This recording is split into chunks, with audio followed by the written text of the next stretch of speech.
Assalamualaikum warahmatullahi wabarakatuh dan salam sejahtera. Terima kasih kepada pengerusi majlis. Yang saya hormati, para hakim yang adil lagi bijaksana, penjaga masa, guru-guru dan rakan sekalian. Apa khabar ya kawan-kawan? Saya harap semuanya berada dalam keadaan sihat sejahtera. Diri berjubah penuh bergaya, masih bersujud bersulam takwa. Memori ayah penyuluh cahaya, kasih tak luput di dalam jiwa. Sebelum saya meneruskan cerita, saya nak bertanya, kawan-kawan sayang ayah tak? Tentulah sayang kan? Saya yakin semua orang sayangkan ayah. Mari dengar cerita daripada saya yang bertajuk Kerana Baik Itu. Eva berumur 8 tahun. Dia tinggal bersama ayah dan neneknya. Ibunya telah meninggal dunia semasa dia berumur 2 tahun. Ayah Eva sangat menyayangi Eva. Bagi ayahnya, Eva adalah segala-galanya. Dia mahu melihat Eva sentiasa senyum dan gembira. Kesedihan Eva adalah kesedihan dia juga.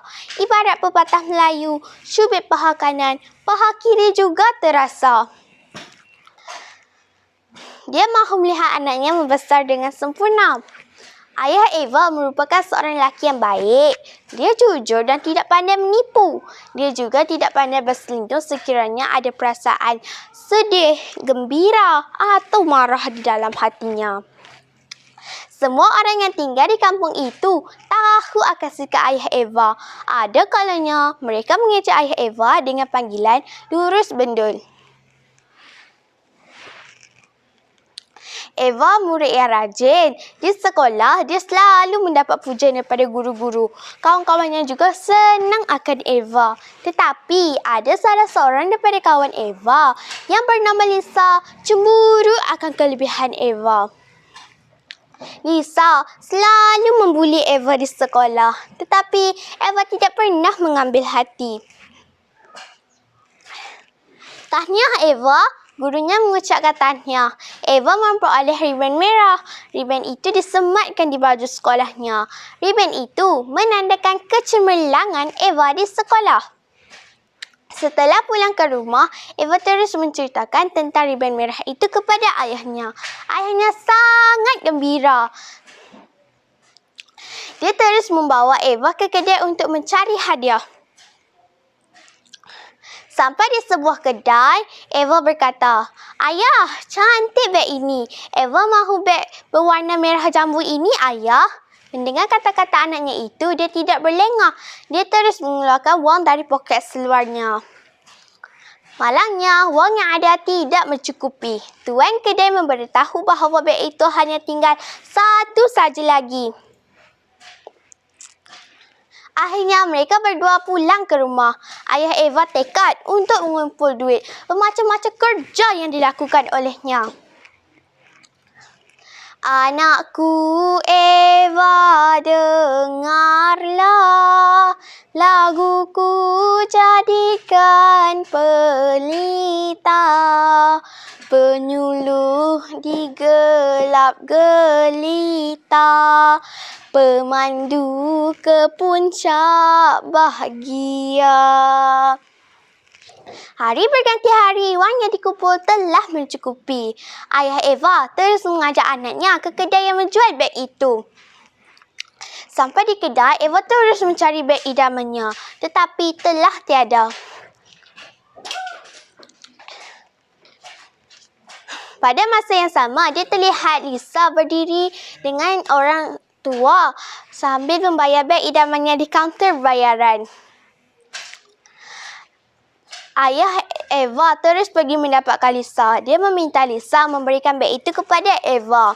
Dia sanggup memberikan kesemua duitnya untuk mendapatkan beg idaman anaknya itu. Dia merayu kepada lelaki bersama Lisa.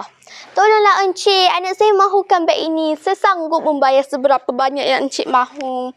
Malangnya permintaan ayah Eva tidak dihiraukan.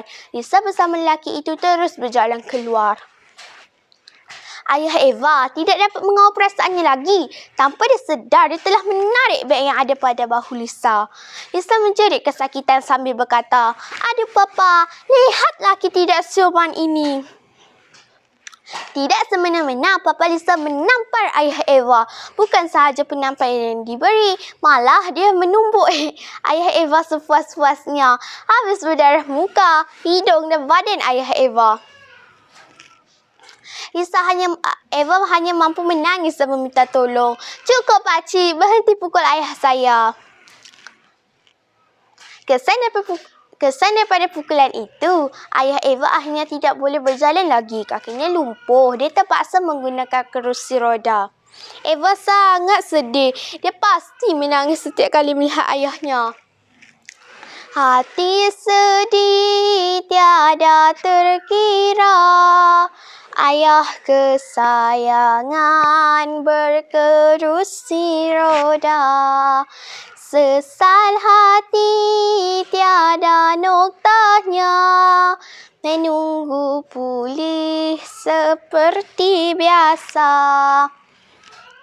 Setelah beberapa hari kejadian, tiba-tiba tok tok tok, pintu rumah Eva diketuk.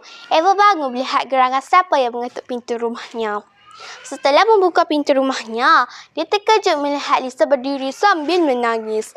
Lisa terus masuk ke rumah dan meminta maaf atas kesalahan papanya tempoh hari.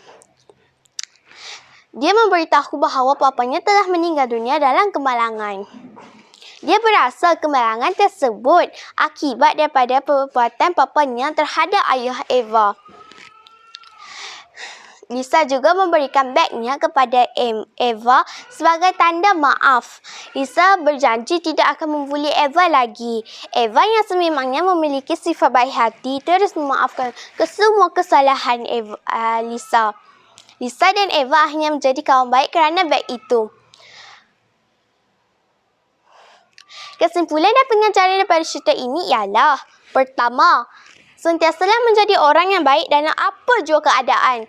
Kedua, jauhi sikap iri hati sesama manusia. Dan yang ketiga, sayangi dan hormati ibu bapa kerana tanpa mereka, siapalah kita.